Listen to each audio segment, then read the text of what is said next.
The Republic of Tambora was a land of great promise but endless turmoil.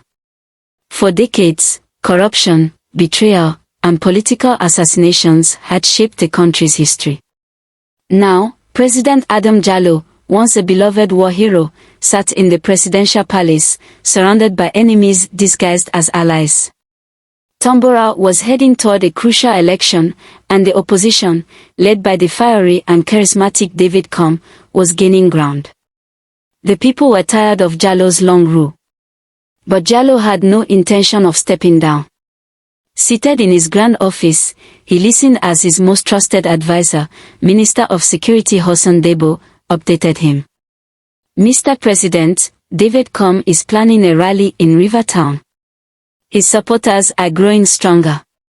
We cannot allow this, Debo said, his eyes sharp like a vulture watching its prey. Jallow sighed. What do you suggest? An accident. If Com disappears, the opposition will scatter. Jallow tapped his fingers on his desk. He was not afraid to eliminate enemies, but Com was different. Killing him could cause a riot. Not yet, Jallow said. We need something smarter. We must destroy his reputation first. Debo smirked. Leave it to me. As the minister left the room, Jallow turned to another figure sitting quietly in the corner, his chief of staff, Diana Kos.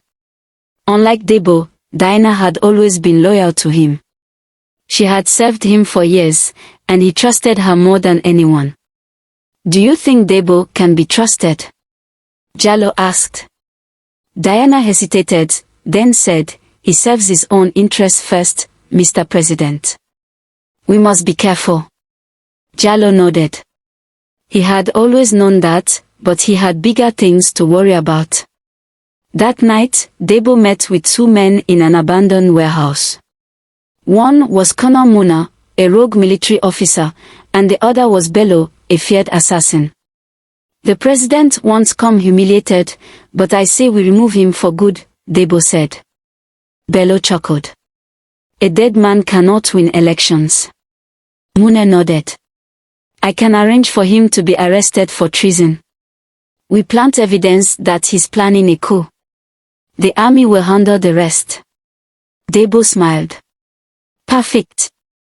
The president will think we're following his orders, but we will do what is necessary. A week later, just before Com's biggest rally, soldiers stormed his home. They dragged him out in handcuffs, waving documents that showed he had been plotting a military takeover. The news spread like wildfire. Supporters rioted in the streets, but the government-controlled media played its part. Every television station broadcasted the evidence against Com. In the palace, Jallow watched with a heavy heart. He wanted Com weakened, but this was too far. Debo, you said we would destroy his reputation, not arrest him for treason. Jallow snapped. Debo, ever calm, replied, this way, he can never recover. Jallow felt uneasy, but before he could argue further, Diana rushed in, her face pale. Mr. President, I just received news. Com has escaped. Jallow's heart pounded. How? As the military convoy transported Com to a secret prison, a group of masked men attacked. Gunfire erupted, and in the chaos, Com vanished. The government scrambled for answers. Debo was furious, blaming the army. Jallow, however, suspected something else. Someone powerful had helped Com escape. That night, Jallow received an anonymous message. Your greatest enemy is the one sitting closest to you. His mind raced. Who had betrayed him? Debo. The army.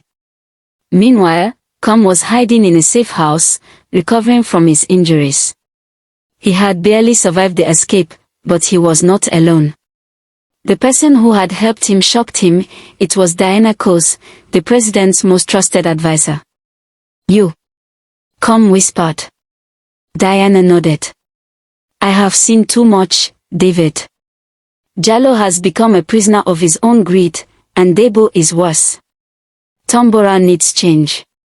Com studied her carefully. Why should I trust you? Because I love my country more than I love power. Jallo was growing paranoid. He no longer trusted anyone, not even Diana. He knew she had been acting strange. Was she the traitor? One evening, as he sat alone in his office, a bullet shattered the window, missing his head by inches. Guards stormed in, but the assassin had vanished. Debo arrived minutes later. Mr. President, you are not safe here. We must act now. I believe Diana is the traitor. Jallo hesitated. Could it be true? Could the person he trusted most be his greatest enemy? Then another message arrived. Meet me at the old train station at midnight if you want the truth. Against all logic, Jallo went. He needed answers. At the train station, he found Diana waiting. You made a mistake coming here alone, she said. You betrayed me, Diana, Jallo said. No, Mr. President. I was always loyal. But I could not watch you destroy Tambora. Jallo sighed. Who tried to kill me? Diana's face hardened. Debo. He plans to take power after you are gone. Jallo's blood ran cold. Why should I believe you? Because he is on his way here right now, to finish what he started. Chapter 5, A Nation Reborn. Before Jallo could react, gunfire erupted. Soldiers stormed the station, Debo's men. Kill them both.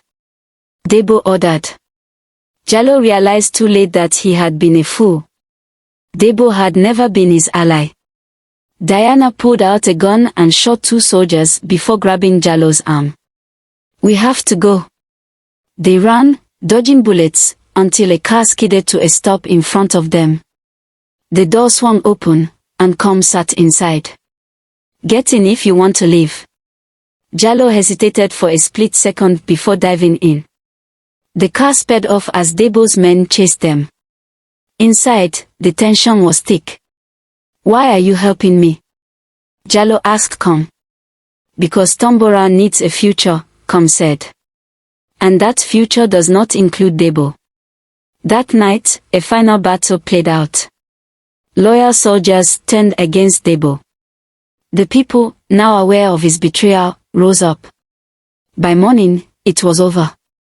Debo was arrested, his crimes exposed. Jallo, broken and humbled, did the unthinkable, he stepped down. The country held fresh elections. Com won. And as he stood before the nation, Diana by his side, he made a promise. A new dawn has come. We will rebuild what was lost. Tambora will rise again. And this time, there would be no betrayal.